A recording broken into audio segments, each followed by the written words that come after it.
Bismillahirrahmanirrahim. Alhamdulillahi Rabbil Alamin. Wassalatu wassalamu ala asyrafil anbiya'i wal mursalin. Nabina Muhammadin wa ala alihi wa sahbihi ajma'in. Assalamualaikum warahmatullahi wabarakatuh.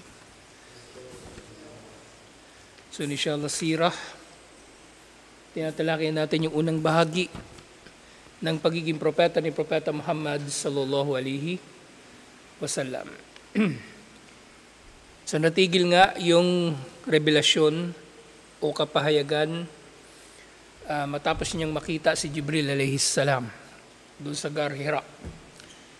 At ito'y natigil ng ilang panahon o ilang araw. At ngayon inshallah, Jibril yanzilu bil wahi marratan thaniya. Ang pagbabalik ni Jibril para magpadala ng kapahayagan sa ikalawang pagkakataon. Sinabi ni Ibn Hajar rahimahullah, wa kana dhalika ay inqita'ul wahi ayyaman. Ang pagkakaputol ng pagdating ng kapahayagan ni ilang araw tumagal. Liyudhiba ma kana sallallahu alaihi wasallama wajadahu min ar-ru'. Upang maalis ang nadama, natakot ni Propeta Muhammad sallallahu alaihi wasallam na takot doon sa Gar Hira. Waliyahsila lahu at-tashawwuf ila al-ud. At gayon din para kumbaga hanap-hanapin din ni Propeta Muhammad sallallahu alaihi wasallam mismo sa kanyang sarili yung pagbabalik ng pagdating ng kapahayagan. Okay, kumbaga mamiss niya yung pagdating ng mga kapahayagan at hindi siya paulit-ulit na natatakot dito. Waliyahsula lahu at-tashawwuf ila al-ud falamma hasala lahu dhalika wa akhada yartaqib maji'il wahi akramahu Allahu bil wahi marratan thaniya. Yun nga, nang siya ay naging tiyak na gusto nga niya na makatanggap muli ng kapahayagan mula kay Allah, si Allah ay nagparangal sa kanya sa ikalawang pagkakataon ng pagdating sa kanya ng mga kapahayagan. Merong hadith, may nagulat ito.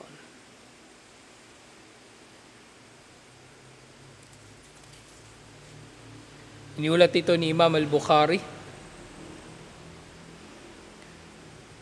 na sinabi ni Propeta Muhammad sallallahu alaihi wasallam, jawarat bihira syahran falamma kadaitu jawara habatat falamma istabtantul wadi fanuditu fanadartu an yamini falam ara shay'an.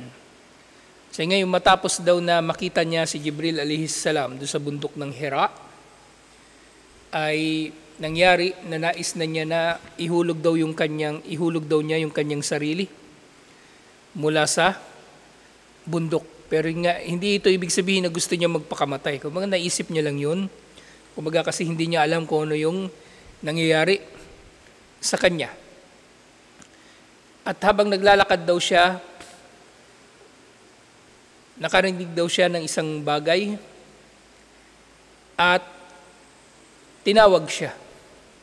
At tumingin siya sa kanyang kaliwa at wala siyang nakita, at tumingin siya sa kanyang kanan at wala rin siyang nakita. Wa nadartu amami falam ara shay'an, sa harap niya wala rin daw siyang nakita. Wa nadartu khalfi falam ara shay'an, at sa likod niya wala rin siyang nakita. Farafa'tu ra'si fara'aytu shay'an, at ang iniangat niya ang kanyang ulo ay nakakita siya doon ng isang bagay. Nakakita siya doon ng isang bagay.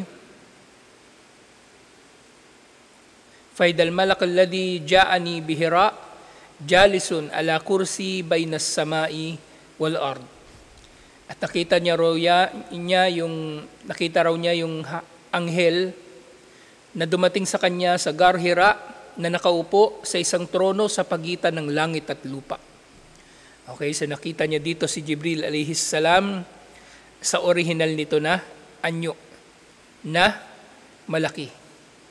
So nakita niya si Jibril alayhis salam sa tunay nitong anyo, at siya nga ay malaki. Faju'ithtu minhu ra'ban hatta hawaitu ilal ard. At natakot si Propeta Muhammad sallallahu alaihi wasallam ng matinding takot muli kay Jibril alayhi salam nung nakita niya siya. Fataytu Khadija fakultu zammiluni zammiluni.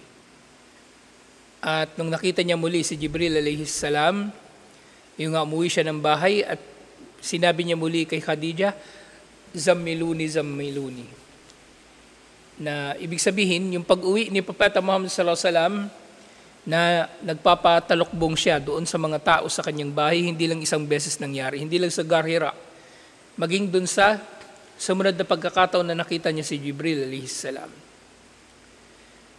At yung nga sinabi rin niya, dathiruni, dathiruni, na ibig sabihin din, magkasing kahulugan ito yung zammiluni at saka yung dathiruni. At parehong merong sura na ipinangalan sa dalawang ito. Yung Suratul Muzammil at Suratul Muddathir. Okay? Yung Ya Ayyuhal Muzammil, Ya Ayyuhal Muddathir, pareho yun na sura na kabilang sa pinakanaunang ibinaba sa Quran. At nung umuwi na raw si Propeta Muhammad sallallahu alaihi wasallam pagka-uwi niya,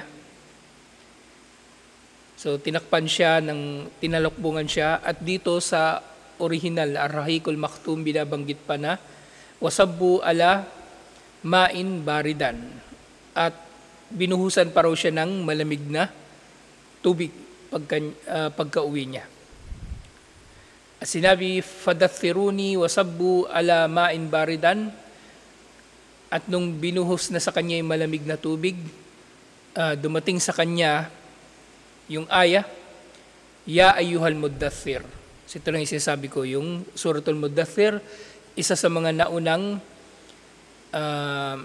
surah na ibinaba mula sa Quran. Yung Ya Ayyuhal Muddathir, ito yung chapter 74. Kum fa'andir, wa rabbaka fakabbir, wa thiyabaka fatahhir, wa rujza fahjur. O ikaw na, nababalot ng tela. Humayo ka at magbabala. Ang iyong Panginoon ay iyong dakilain, ang iyong damit ay dalisayin o linisin, at ang mga Diyos-Diyosan, ang rujz ay iyong layuan. So ito yung 5 aya uli na naunang ipinahayag mula sa Suratul Muddathir. At nababanggit din sa isa pang hadith, wadhalika qabla an tubrad as-salah.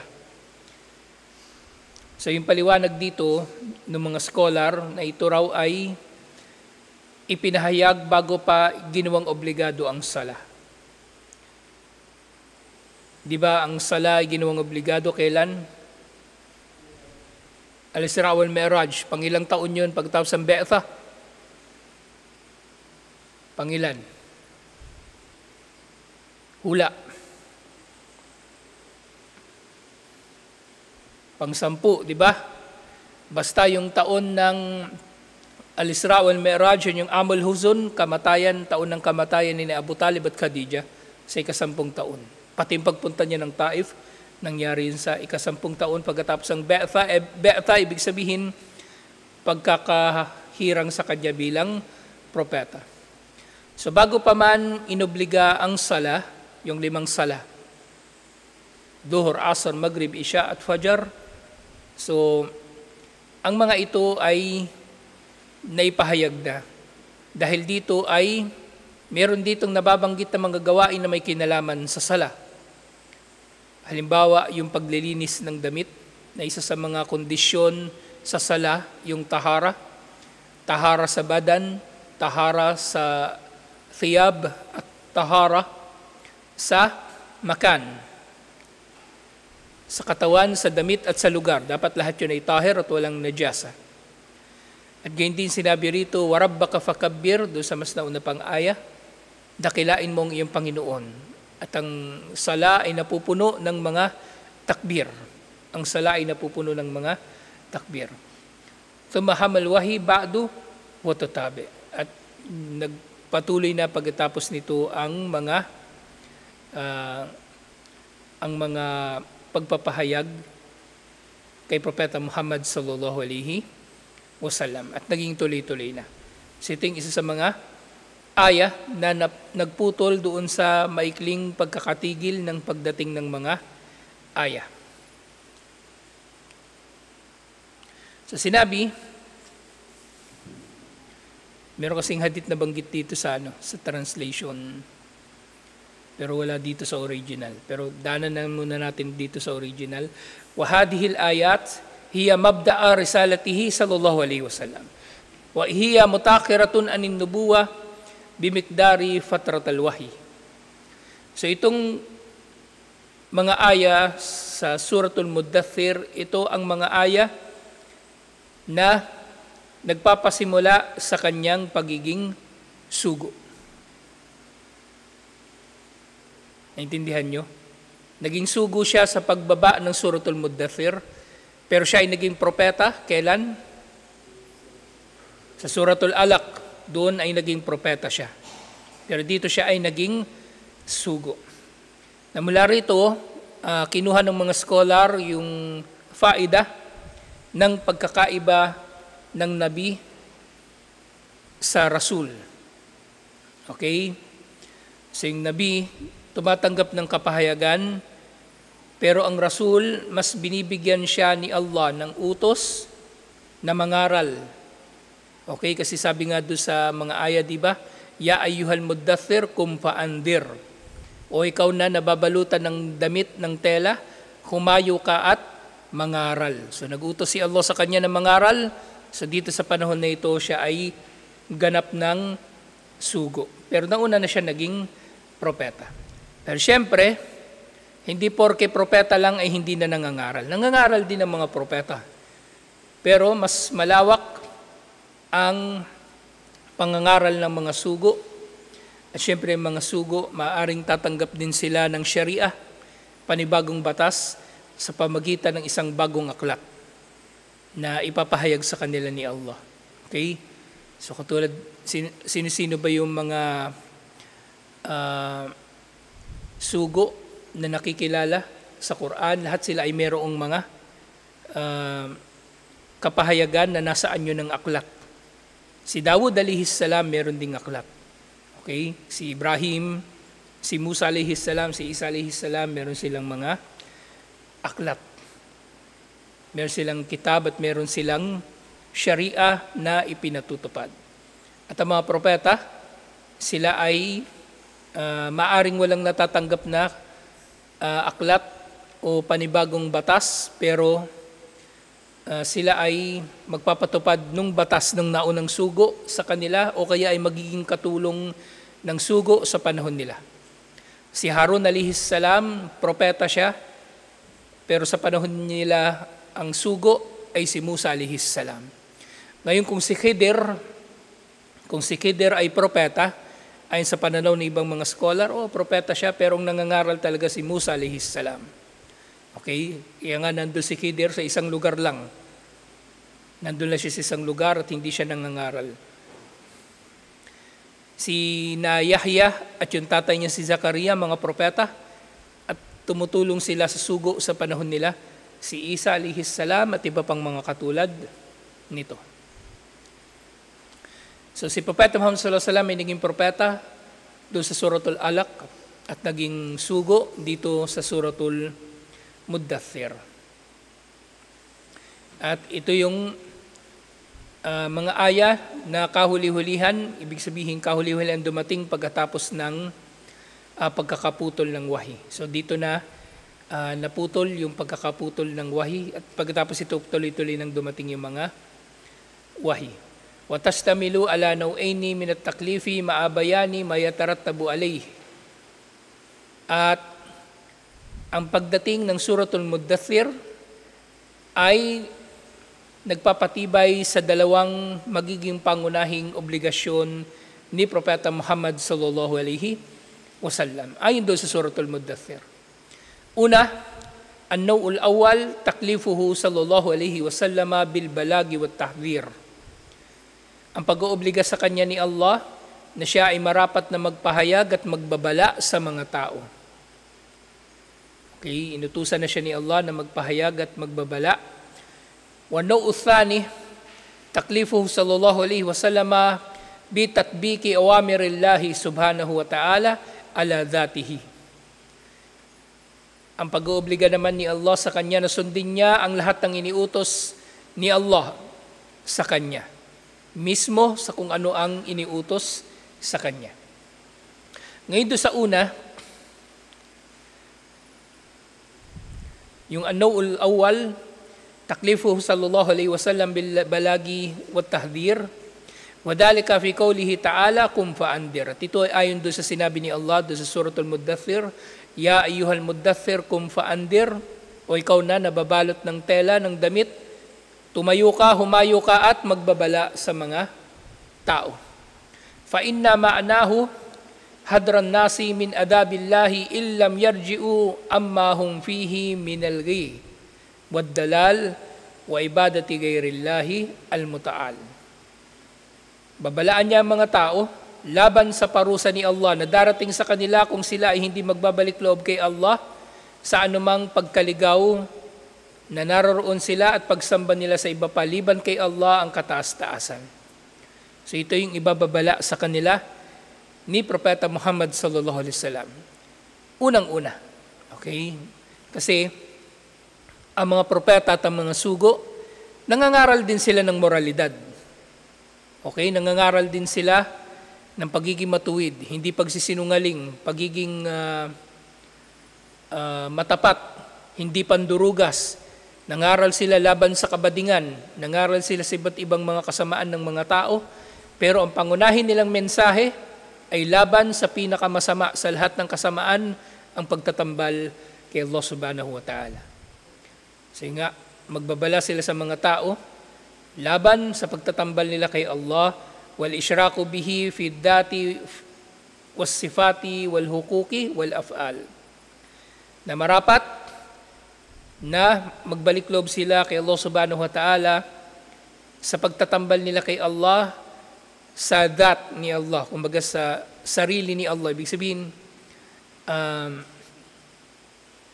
katulad halimbawa, yung itinatambal nila kay Allah, yung mga katang-isip nila na si Allah di umano'y nagkatawang tao o kaya nagkaroon ng anak, yun yung tinutukoy dito na that.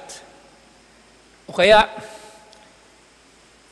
inutusan sila ni Propeta Muhammad sallallahu alaihi wasallam o inobliga si Propeta Muhammad sallallahu alaihi wasallam ni Allah, nautusan ng mga tao na huwag sila magtatambal kay Allah sa mga katangian ni Allah.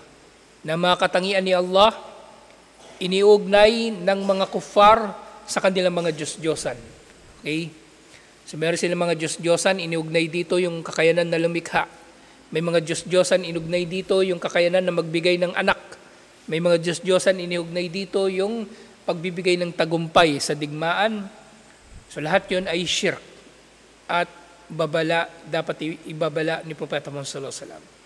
At ganyan yung hukuk, mga karapatan ni Allah subhanahu wa ta'ala. Pangunahin dito yung karapatan niya na walang sasambahin liban pa sa kanya. At ganyan din sa kanyang af'al. Ng mga gawain at kapangyarihan ni Allah, ikikilalanin dapat ng tao na siya lang ang merong kakayanan dito.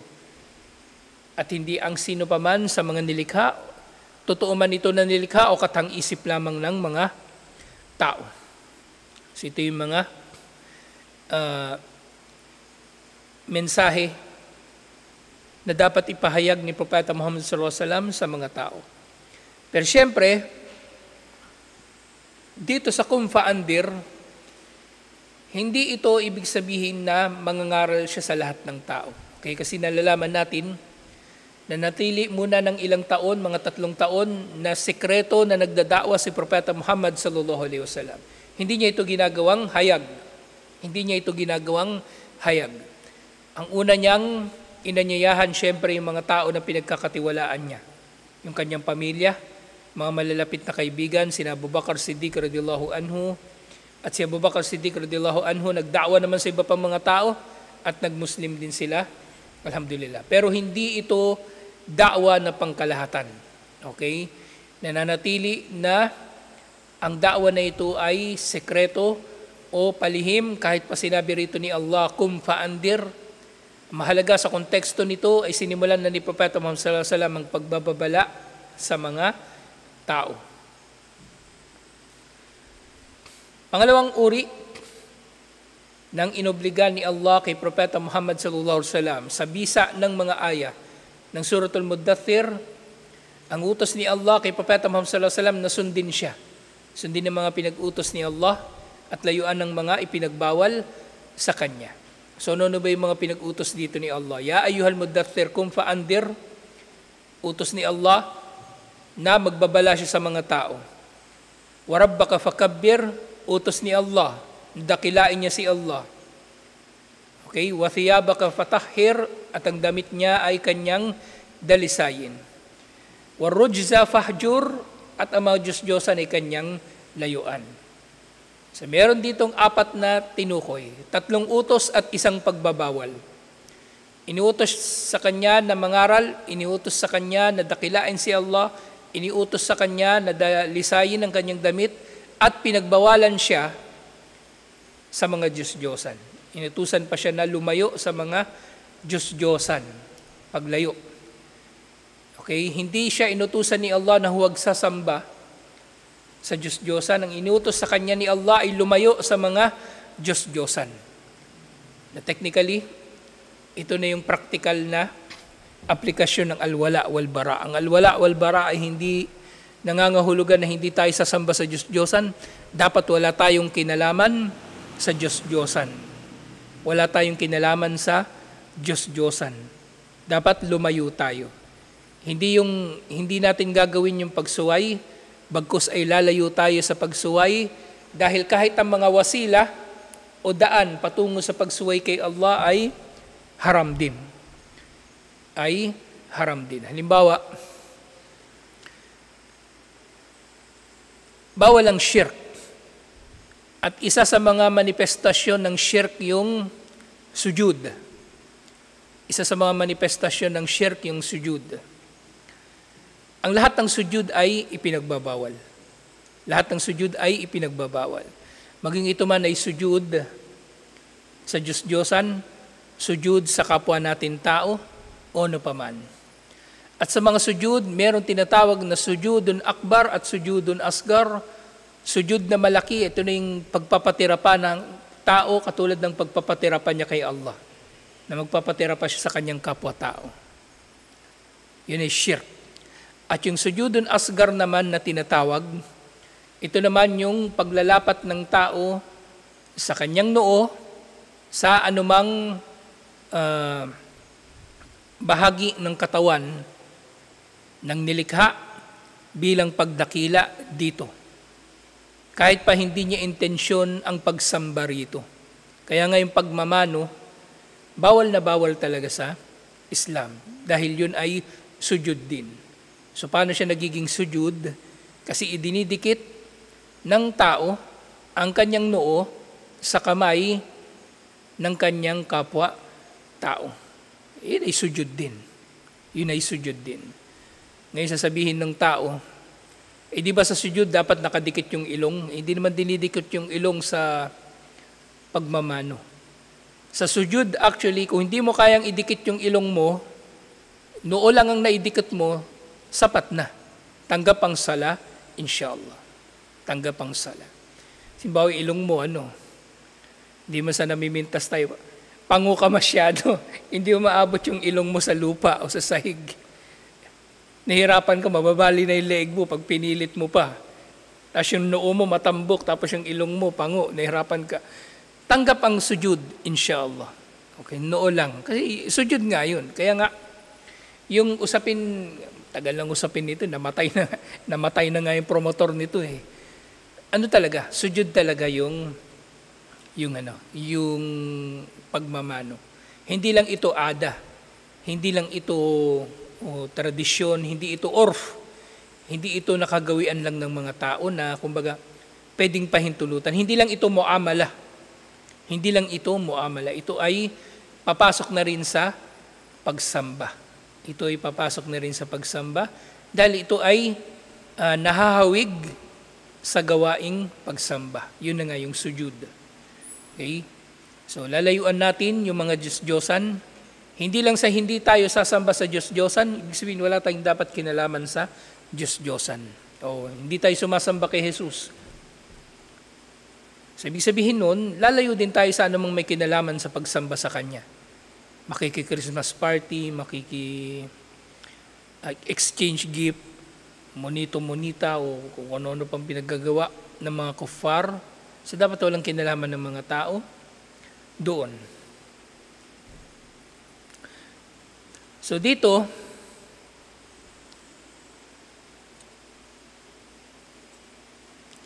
wal iltizamu biha fi nafsihi.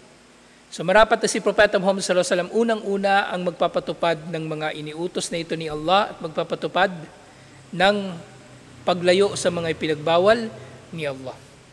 Liyahrisa bidalika mardatullah, nang sa gayon ay makakamit niya ang kaluguran ni Allah subhanahu wa ta'ala, wa yasiru uswatan hasana liman amana billahi wa dalika fi baqiyatil ayat. Na si Propeta Muhammad sallallahu alaihi wasallam ang unang-unang iniutusan dito ni Allah. Nang sa gayon siya ay magiging uswa o huwaran para sa mga nanampalataya. Okay, kaya nga dito sa Suratul Muddathir, lahat dito ng mukhatab ay mufrad, singular. Isa lang ang kausap ni Allah. Si Propeta Muhammad sallallahu alaihi wasallam lang ang kausap niya rito, upang si Propeta Muhammad sallallahu alaihi wasallam ay magiging huwaran para sa mga tao.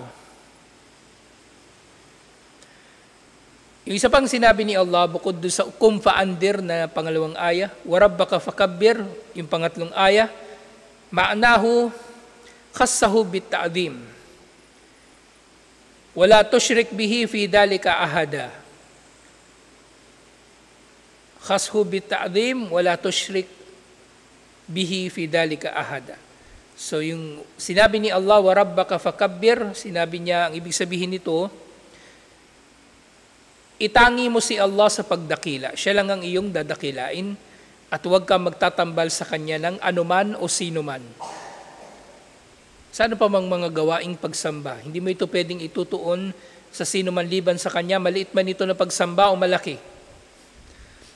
At hindi sumunod na aya, wa thiyabaka fatahhir, al-maqsudu dhahiru minhu tathiru thiyab wal jasad id laysa liman yukabbiru Allah wa yaqifu bayna yadayhi an yakuna najisan mustaqdiran. Yung pagdadalisay sa damit, ang maksud dito, ang malinaw sa aya na ito ay ang pagdadalisay ni Propeta Muhammad sallallahu alaihi wasallam. Inutos sa kanya ni Allah na dalisayin niya ang kanyang damit at katawan. Dahil hindi marapat para sa sino mang nagdadakila kay Allah na marumi ang kanyang katawan, na merong najis ang kanyang katawan. Kasi umaharap siya kay Allah, kaya dapat ay dalisay siya insyaAllah. Wa idha kana hadat tathhir matluban fa inna at-tatahhur min adrani syirk wa arjasil a'mal wal akhlaq awla bit talab.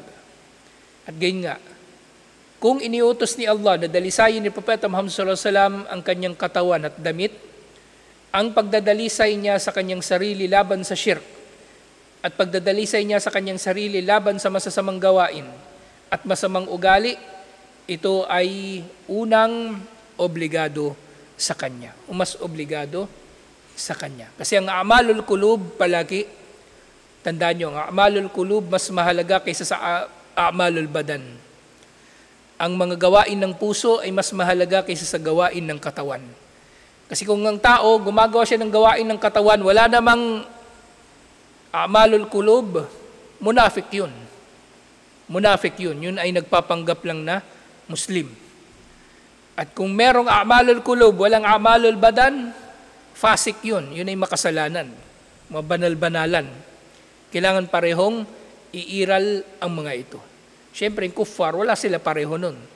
Wala silang pareho nung a'malul qulub at a'malul badan. A'malul qalb at a'malul badan, wala sila. At yung panghuling aya na nabanggit, yung panlima, warrujza fahjur, ma'nahu, ibtaid an asbabi sakhtillahi wa adabihi. Layuan mo ang lahat ng dahilan ng pagkamuhi ni Allah at dahilan ng kanyang parusa.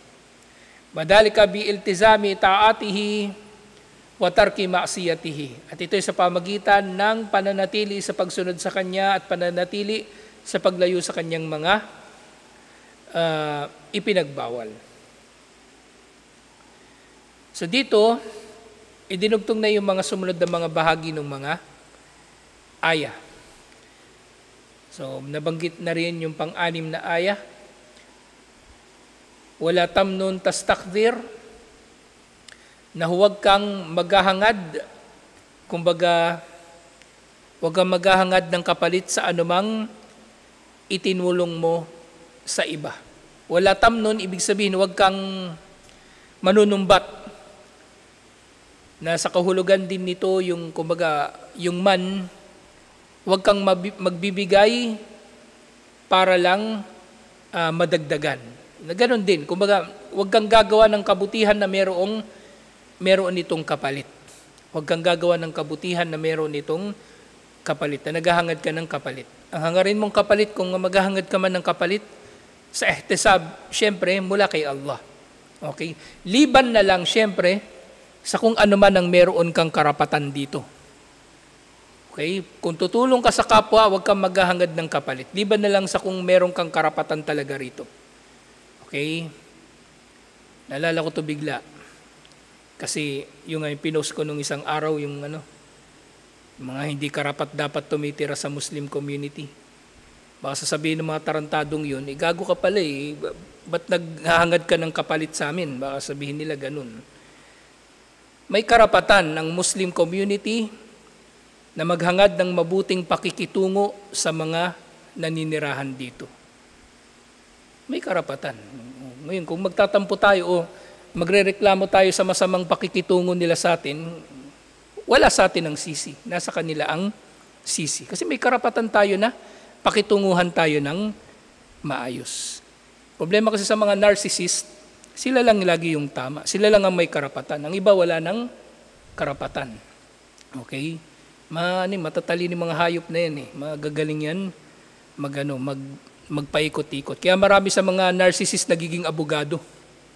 O sabihin na natin lahat ng abogado, mga narcissist, kasi magagaling sila magbalibaligtad ng mga bagay-bagay.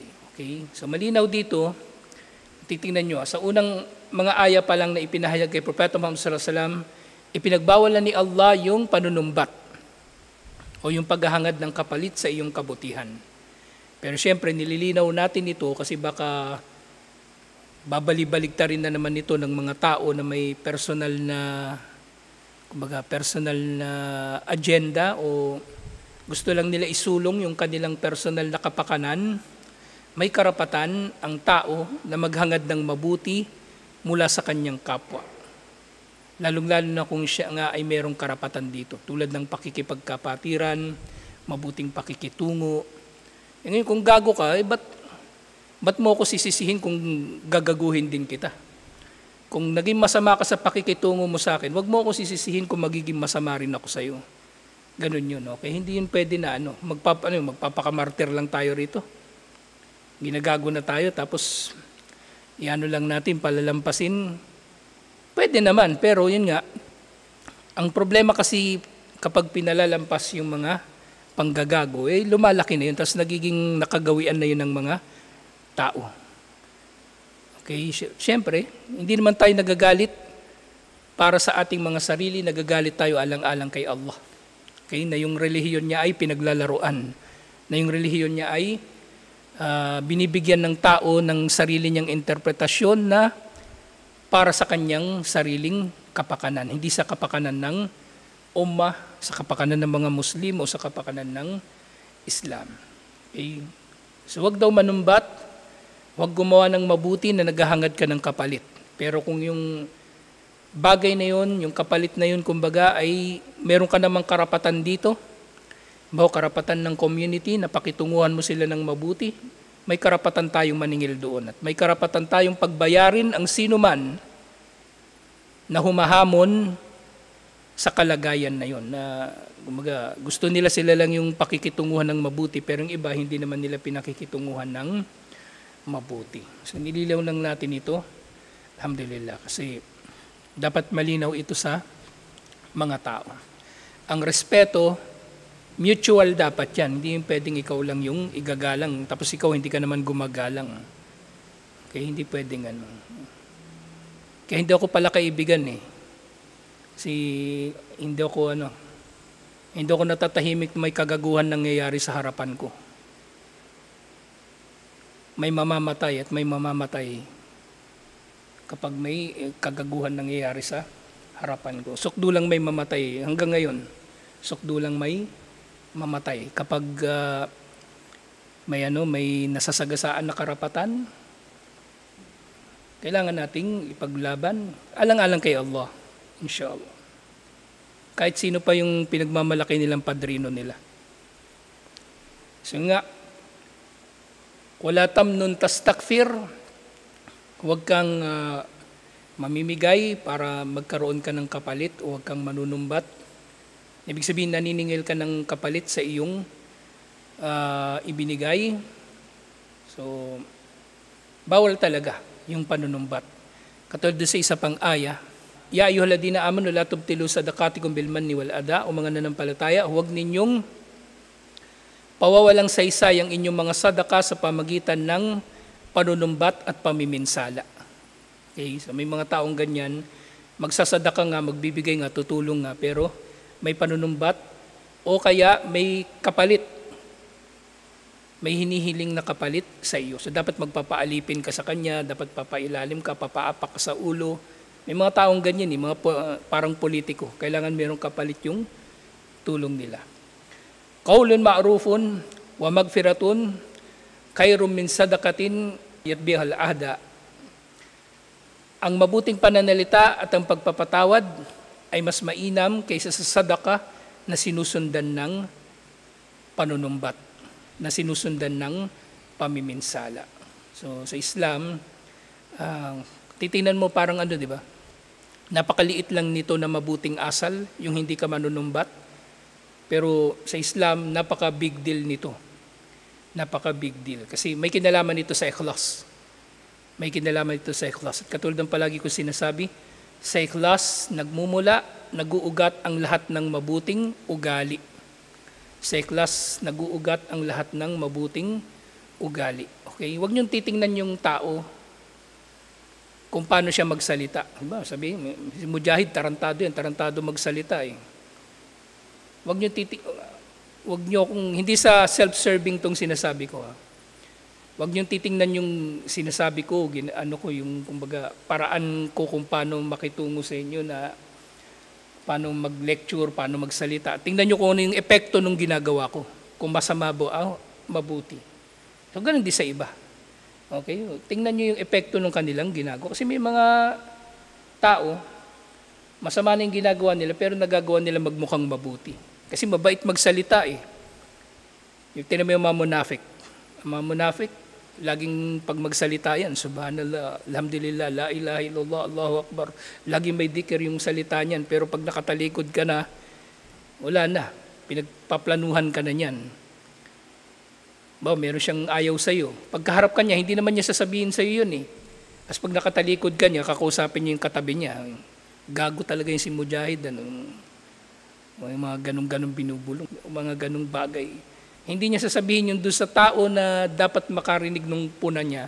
Sasabihin niya yun sa iba. Kasi hindi naman niya hangad yung pagsasaayos. Ang aayusin, ang gusto niya, kaguluhan.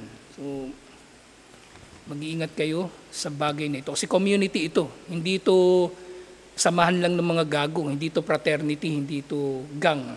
Ito ay Muslim community. So dapat ayusin natin yung mga bagay-bagay dito, inshallah. So ito yung mga aya na naunang mga naipahayag, alhamdulillah. So yung suratul Mudaththir, naunang mga naipahayag pagkatapos ng pagkaputol ng wahi, alhamdulillah. So tutuloy natin ito inshallah next week. Assalamualaikum warahmatullahi wabarakatuh.